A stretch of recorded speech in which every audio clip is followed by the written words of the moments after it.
Welcome back to One Great Conversation. I had the opportunity to speak with Brad Seymour recently, and it was such a humbling chat. To be able to hear Brad's story and insights was value I can't put a price on. For those that might not know, Brad has 25 years of experience as a senior executive, company director, and entrepreneurial proprietor in Australia, New Zealand, Southeast Asia, and India.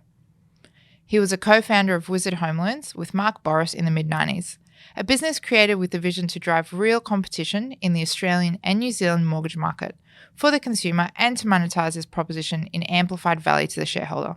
It delivered both with stunning success. The business went on to become one of the most recognised financial service brands and largest lender in the country ahead of its ultimate sale to General Electric Company in 2005 for nearly $500 million. After the sale, he went on to take up the role as a senior executive at GE. Then the opportunity came in 2009 to launch and float Yellow Brick Road Wealth Management and was involved in the Channel 9 hit TV series The Apprentice Australia and The Celebrity Apprentice Australia as an on-air advisor. If that wasn't enough, he then changed tack and became the director of Auto and General, which both own Budget Direct and Compare the Market. He is now a mentor at Coraggio, advising other business owners and helping them succeed as his way of giving back to the community. I am positive that you will gain many insights from this episode, and I hope you enjoy it as much as I did. At the time of filming of this episode, we're in our greatness topic for the month, which is nutrition. So we do wellness modules. I'm not sure how much Tim has told you in Coraggio, but we have a Living Great program. And he's definitely spent some time. I think it's a fantastic idea. Thank you. And so every month we have a focus topic that we do challenges around, and the whole team shares tips or recipes or whatever it is from that topic. So that being said, what's the most important thing for you when it comes to nutrition? How do you integrate that into your busy life?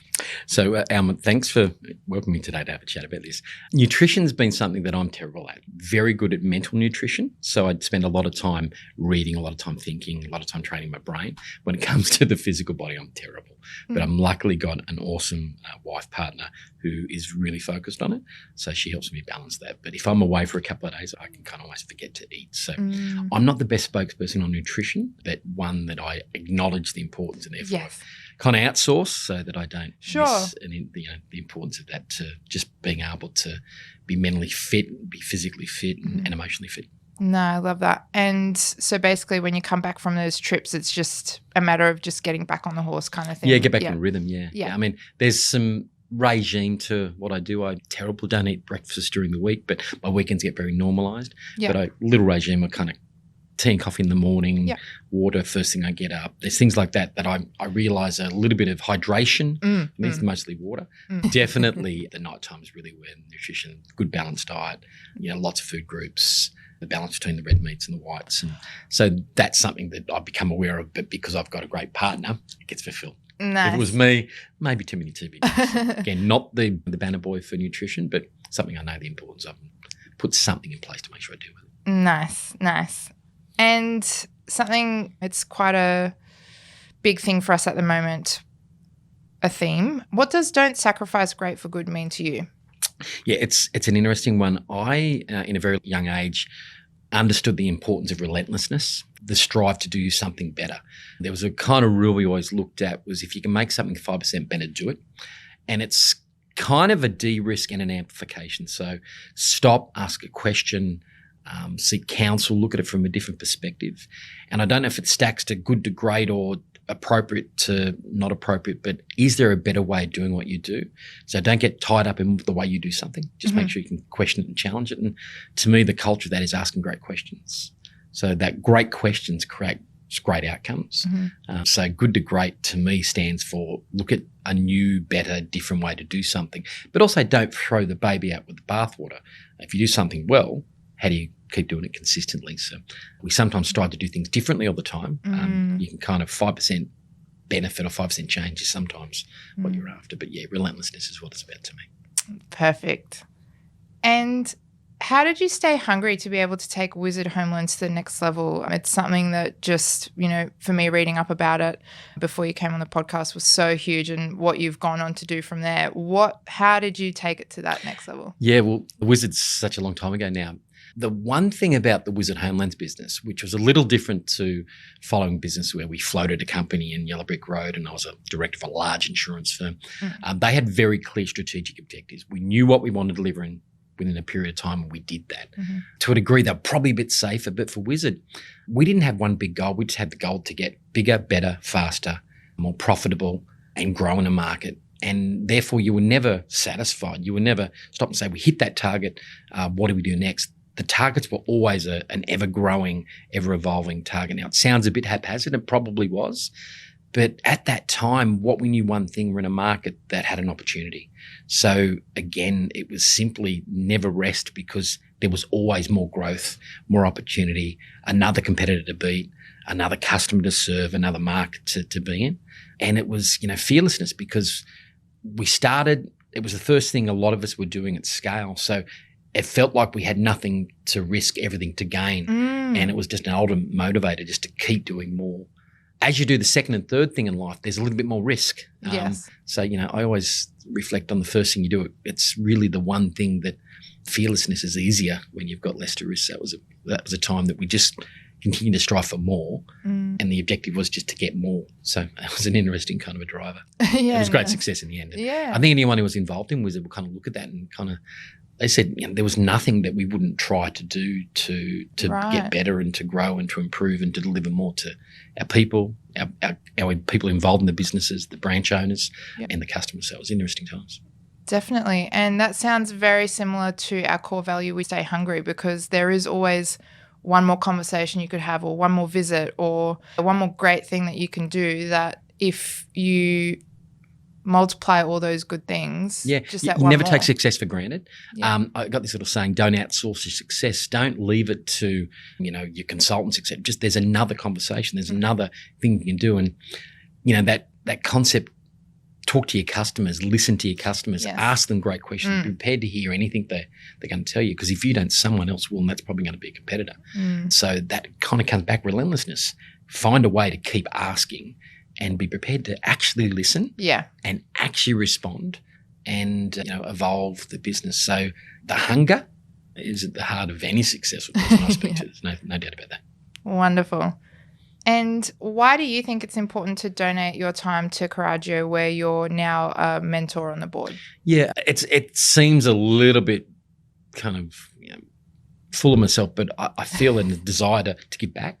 I've been lucky in a way, right place, right time, and some great success. And in that journey for me, I've learned lots of things from lots of people who've been open to give me their time. And one thing, it's not charitable. Everything I do is on a fee-based process, not because it's about making money, but people need to value what they get, and they therefore need to pay for it, and pay for it in time, effort, donations, or cash. It's not really an issue. So whenever I've got advice from people, I've always paid for it, because I needed to have a cost to the benefit, so that what I'm doing is even more important, because I've got to leverage it. Yeah. But in my environments, Coraggio or other environments, I really feel a desire to give back to small business. I love having conversation with business owners, because there's consequence in every discussion, every decision they make. Don't get me wrong, I love employees and I love working with big groups of employees, but there's something about talking to a business owner that's pretty bloody exciting. It's like a hobby of mine. I do it as a hobby if I didn't have other things to do. But yeah, it's a bit of a payback, and I've been rewarded with success by listening to others, by asking questions of others and being asked great questions of others. So it's a time to kind of pay back to that. No, that sounds beautiful. And I guess I can understand too, because not everyone is crazy enough, if you will, to go off on their own and start something. Everyone has I could do it better, or if I was a business owner, so much easier I would when do you're this. making a comment. Yeah. But let's actually see you do it. And not many people do. No, it's and if people have a great idea, that's only part of the equation. You've got to have great execution. It's easy to comment. It's harder to do. It's easier to reflect on what others do than to focus on yourself. So, yeah, you've got to ask a hard question of someone. Look, great, you've got a great idea. Would you do something with it? Whether it be an employee, your kids, your business partner, or one of your friends or family. So I say to people all the time, look, there's a million great ideas. There's only a couple of thousand great executions. So get the balance right. Focus on the right things to work on. Get off the sideline, get involved in the game is probably another way to put it. Definitely. And there's a lot of people who like to sit on the sideline at footy games, aren't they do. Yeah. Really easy to do that. And don't get me wrong, to sit back and watch something is really important too, to get a perspective. To have the ability to comment on something means you've reflected on it, you've researched it. That's not what I'm getting to. The key is if you've got a heavily weighted opinion, find a way to make it happen, work. Sure. Or if you want to help someone, engage in a way that they're going to understand what you're talking about and ask good questions. Beautiful. Yeah, I very much relate to that point. And you were talking a bit more about employees. What stands out to you in the business world when someone is growing within their role or business? What do you look for when someone's coming up? Yeah, the first thing to look for is obviously endeavour. I mean, people have got to show a desire to want to kind of learn and grow. I love resilience, that bounce back factor. It's amazing, but I kind of like to see someone make a bit of a failure early in their career, early in their involvement with me, to see how they bounce back and what they take from it. And they've got to learn from it, but you don't want them to be fearful of trying the next thing. So resilience is really important. You want someone who has the ability to consider and ask great questions and or get feedback. And then that ability to kind of take what they know and then solve stuff. Again, ideas are really great, but if you come up with them in a haphazard way, it's fluky. And luck's not a great way to run a business or be successful. So I like to look at the way people think, and the way they think is often defined by the kind of way they ask questions and the way they have a conversation. So actions are awesome, but the way they've gone through a process to think about something is more important to me. And, you know, if someone's prepared to invest time in themselves, then I'll give them all the time in the world. But yeah, a lot of people kind of outsource that and think, well, I deserve, and I don't want to sound like the old guy. I think the world feels like the world owes them a favour. But I look for people who are prepared to say, no, I'm going to take the bull by the horns. I'm going to consider this. I'm going to do it well. And I'm going to ask for feedback on the process. So resilience, bounce back factor, some real initiative, but smart processes, smart thinking is the most important thing for me. And I think a lot of people are scared to fail too, especially because we're so exposed to, I believe, you know, social media where people only show the best things. Yeah. So yeah, I relate to that, where I think if you're able to fail, learn something from it and keep moving forward, I think that's real judge of character. Couldn't agree more. And that resilience factor is what that's about. And it is a different world. For me, I'm lucky enough to have 3 beautiful daughters, and they've come through the world where social media is an ever-present beast, because it doesn't help them feel better about themselves. It doesn't help them reflect on things that are great about them. And it helps them think about things that other people do. And as you say, they don't post the messy hair morning. They don't post the foul point. But, you know, reality is people see through that. Smart people do. Yes. And if they're not, hopefully got people around that can help them say, hang on, here's reality. Reality is not what you're seeing in that post, in that Instagram, in that Twitter feed. Here's the reality. Here's your reality. And get focused on what you can control. Don't be afraid to take inputs and stimulus from other areas. Sure. But yeah, I do fear for the lack of the ability to be reflective and self-reflective rather than kind of look at others and see what they're doing and you know, the green envy. So yeah, it's a bit more challenging when there's so much stimulus. Yes. It's up to the individual and the people around them to help them work out what's important to take on board and what's actionable. Yes. Yeah. Leave that. It's not for me. Yeah, for sure. And that's what we're trying to do here at One Great Conversation as well, as change the narrative. So yeah, pretty exciting. You've got to pull it back to what's the universe for you, what's important.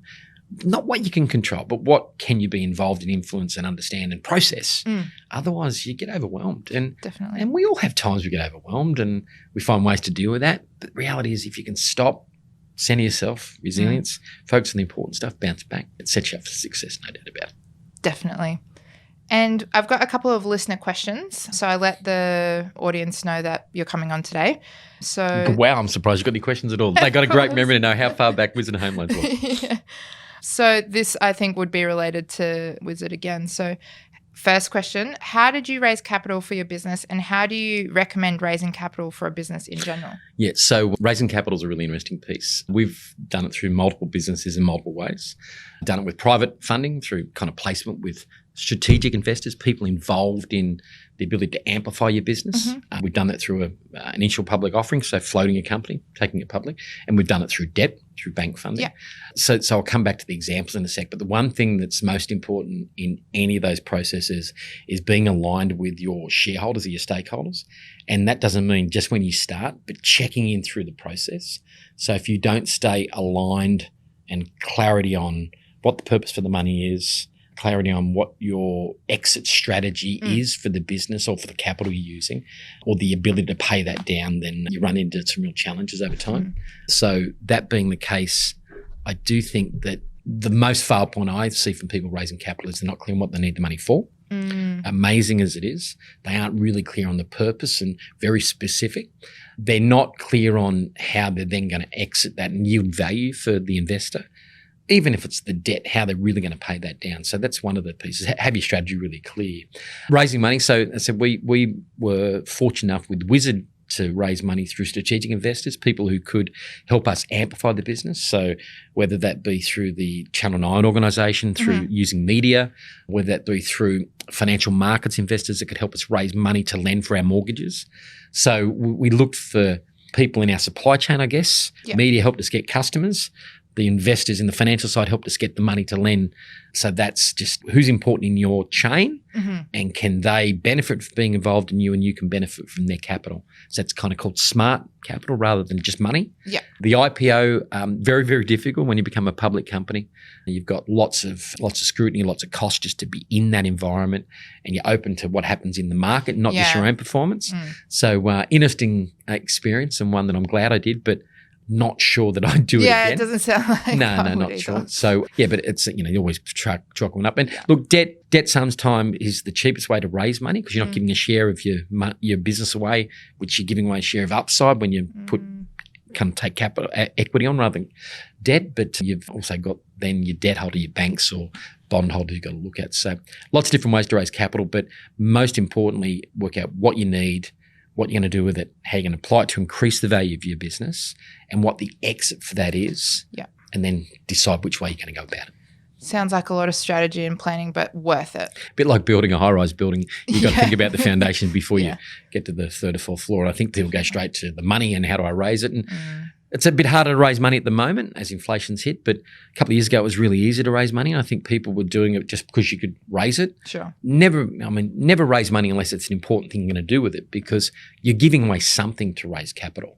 You might be giving away a share of your company, some freedom because the shareholders want to restrict certain things. So be really cautious when you do that, but also make sure you're always well funded. Yeah. Having clear plans, having enough capital to manage that because when you grow, it does suck in a lot of capital. So have a good plan. Thank you for sharing your wisdom on that one. Yeah.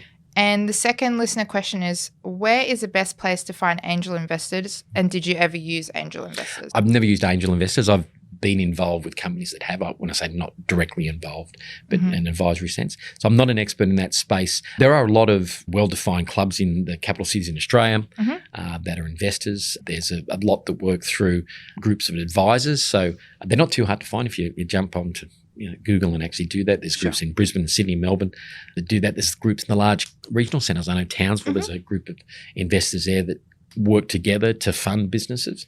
So again, the same piece applies though, whether they're angel investors or venture capitalists or private equity players or just mum and dad investors who invest in public companies.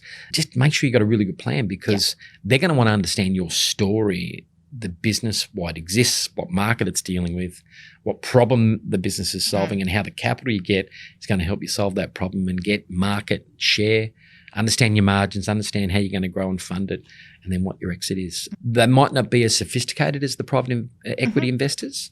They might not be as supportive as the venture capitalists who tend to come and help you run the business, but they're still got to be treated with respect to show them what your plan is. Yeah, definitely.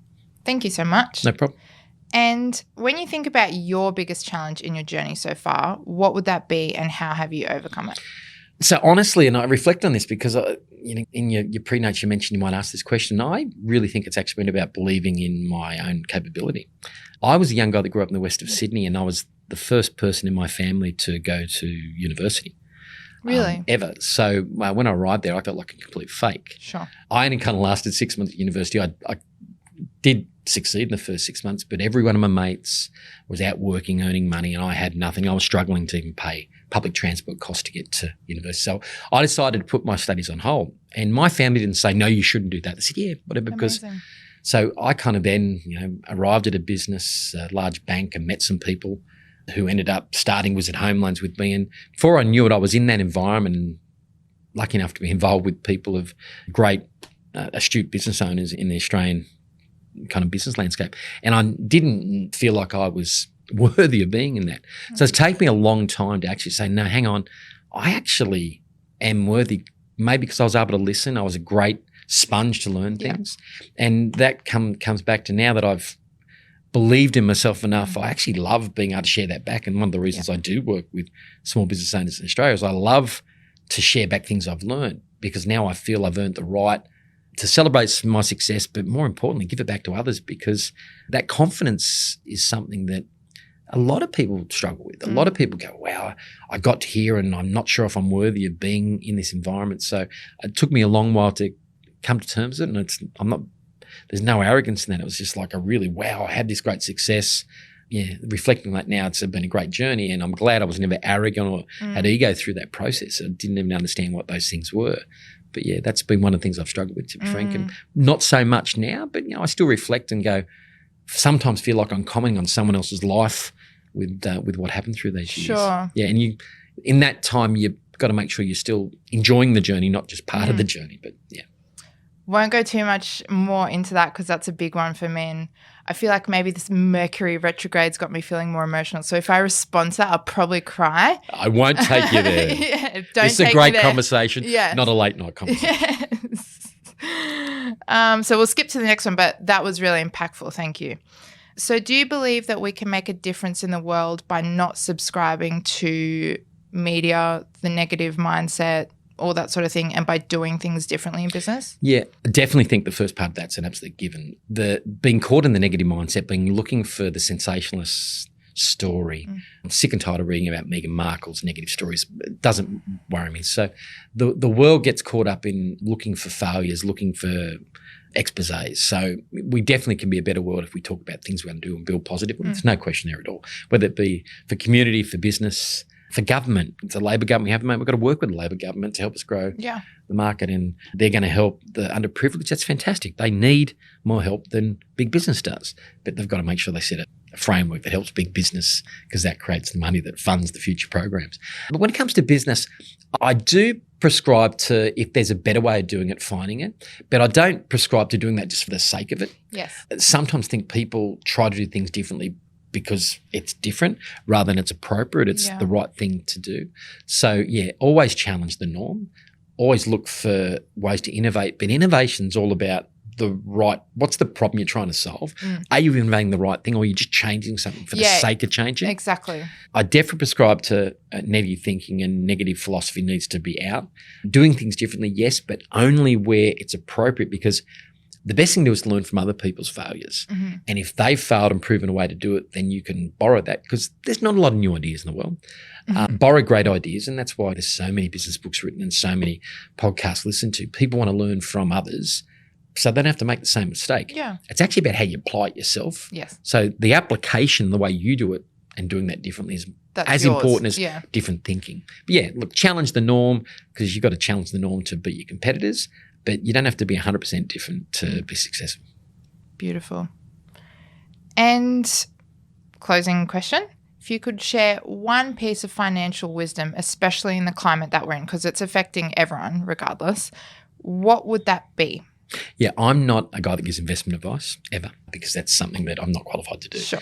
I've been lucky enough to have success, but not an investment advisor. But from a financial wisdom perspective, take the time to invest in yourself. Take the time to be a good thinker. I still read every paper every day. Old-fashioned, I know, but I want to not get my news filtered through a digital medium that actually says you read about this yesterday, so you want to learn about that again today. So it's suggesting stuff. Yeah, so I physically flick through every paper every day, simply to keep training my mind to think and look at things in a different perspective. So that time, that's a big investment of my time. Buying the paper is cheap, reading it's expensive. So I do that just to keep having my mind be a little bit more nimble to say, here's something I didn't even know I was going to be interested in, but I will read it to understand. Now, it won't mean I read every article. I'm not, not caught up in it, but I'm looking for things that I just look at perspective and what does that mean and the correlation between factors. So investing some time in yourself rather than watching some stupid TikTok video. Yes. I get it. And entertainment's important and balance. Yes. But, if you watched a TED Talk, you might get a little bit more from that. Choosing what you're listening to. Yeah, so stimulus is important. Investing, so for financial freedom, there's nothing better than paying your mortgage down. It's the most effective thing to do. Invest in quality assets and quality stock, all that, of course. I mean, it's a pretty simple investment strategy. Any number of people out there have those pieces. Have your super for the future. Have a good plan. Have a career that you're planning well, the business or your job. Always optimize your intellect so that you're a good asset. Yes. All those things are there. But I actually think it's just mostly about spending time investing in yourself and keep broadening your horizons and trying to force a way to think outside what you did yesterday. Not think differently. Think about expansiveness. Open the blinds, look outside and see what's happening out there. Really Beautiful. important. And I think, to close off this episode, that really fits in with be, do, have. So who are you being first rather than what you have? So. Oh, yeah. I mean, we get caught up in what we have. And I don't mean materialism, just we get caught in the car we drive, the property we own, what the neighbours have, what the other families at school have, etc. And that's all relative. Just focus on what you have. You have your family, you have yourself, you have a great group of friends, hopefully. You have work colleagues, you have business colleagues. Just find the best way to engage all those environments. Ask great questions, be interesting to people, be interested in people. Yes. Hopefully be mindful and present. I mean, one thing that as I got a little bit older, I've been really lucky to actually get a chance to stop, reflect and try to be a little bit more present when I'm in discussions. Love a one-to-one discussion because like this today. Yeah. When I talk, I stop and think about it and I'm thinking about what it's saying, and that's so much more interesting than a casual discussion in a room with 30 people. It doesn't interest me anymore. I really get interested in the one-to-one discussions, and every day I get up, I hope and have another one of those. It's going to just spark something I didn't think about before I started. Beautiful. Thank you so much for your time, Brad. Thank you. I really appreciate it. Thank you. Cheers. Bye. Cheers. Bye. Thank you for listening to this episode of One Great Conversation, brought to you by Lux's Grates. We hope you gained some valuable insights that you can implement into your personal and professional life. Please share this episode with others who you think may be interested in this topic. If there's something you'd like covered in future episodes, drop us a line in the comment section or send us a message on social media. To stay up to date with new episodes and to help support One Great Conversation, please subscribe or follow us on your favourite streaming platform.